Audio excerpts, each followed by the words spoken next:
সুপ্রভাত বন্ধুরা, আজকের সকালে বরাক উপত্যকা থেকে বাছাই করা কয়েকটি গুরুত্বপূর্ণ খবর হলো। 2 নম্বর দিন শিলচরে রক্তদান করলেন আসামের রাজ্যপাল রক্ষণ প্রসাদ আচার্য। বিভিন্ন ধর্মকে বিরোধিতা করে এবং ভারতীয় জনতা পার্টিকে বিরোধিত মন্তব্য করে এবার ইউটিউবে ভিডিও আপলোড করে বিপাকে ইউটিউবার অভিষেক শর্মা। বিহারে বিধানসভা নির্বাচনের আগে একের পর এক বড় উপহার দিচ্ছেন ভারতের প্রধানমন্ত্রী নরেন্দ্র মোদী। বিহারে কয়েক মাসের ভিতরে কয়েক হাজার কোটি টাকার উদ্বোধন প্রধানমন্ত্রী নরেন্দ্র মোদীর। আসামে 3000 বিঘা জমি আদানিকে দিতে পারবে না হিমন্ত সরকার, কড়া ভাষায় ঘোষণা গৌহাটি হাইকোর্টের। আসাম এবং পশ্চিমবঙ্গের নির্বাচন 2026-এ রয়েছে। একদিকে মমতা, অন্যদিকে হিমন্ত। জোর প্রস্তুতি, আগামী মাস থেকে শুরু হবে আসাম এবং পশ্চিমবঙ্গে বিধানসভা নির্বাচনের জন্য। এবার শুনুন আজকের সমস্ত খবরগুলির বিস্তারিত। ভিডিওটিতে লাইক করে চ্যানেলটি সাবস্ক্রাইব করে রাখবেন।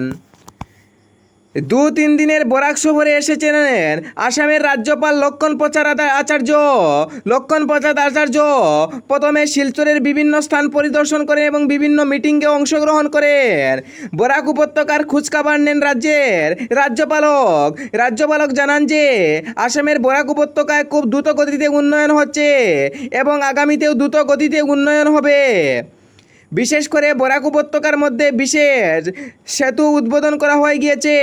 বিভিন্ন রাস্তাঘাট বেহাল রয়েছে, সেই সকল রাস্তাঘাটও ঠিক করা হবে খুব শীঘ্রই বলে ঘোষণা করেছেন আসামের রাজ্যপাল তারপরে শিলচরে যান এবং রক্তদান করেন। শিলচরে রক্তদান করেছেন আসামের রাজ্যপাল লক্ষণ প্রসাদ আচার্য এবং বরাক উপত্যকার উন্নয়ন নিয়ে খোঁজখবর চালিয়েছেন রাজ্যের রাজ্যপাল লক্ষণ প্রসাদ আচার্য। আসামে 3000 বিঘা জমি আদানি কোম্পানিকে দিতে পারবে না হিমন্ত সরকার, কড়া ভাষায় ঘোষণা গৌহাটি হাইকোর্টের। বিশেষ করে মুখ্যমন্ত্রী ডক্টর হিমন্ত বিশ্ব শর্মা গত কিছুদিন আগে উচ্ছেদ চালিয়ে বিভিন্ন জনগণের ঘর ভাঙিয়ে দিয়েছেন এবং বিভিন্ন ঘর ভাঙার সময় বিভিন্ন স্থানে রণক্ষেত্রে পরিণত হয়েছে। বিশেষ করে মুখ্যমন্ত্রী ডক্টর হিমন্ত বিশ্ব শর্মা আদানি কোম্পানির সিমেন্ট কোম্পানিকে 3000 থেকে 7000 বিঘা জমি দিতে চাইছিলেন। গতকালকে অর্থাৎ গত কিছুদিন আগে হাইকোর্ট অর্থাৎ গৌহাটি হাইকোর্টে শুনানি হয়। শুনানিতে গৌহাটি হাইকোর্টের জাজ কড়া ভাষায় জানিয়ে দিয়েছেন যে আসামে 3000 বিঘা জমি আদানি কোম্পানিকে দিতে পারবে না, কড়া ভাষায় ঘোষণা করে দিয়েছেন জাজ।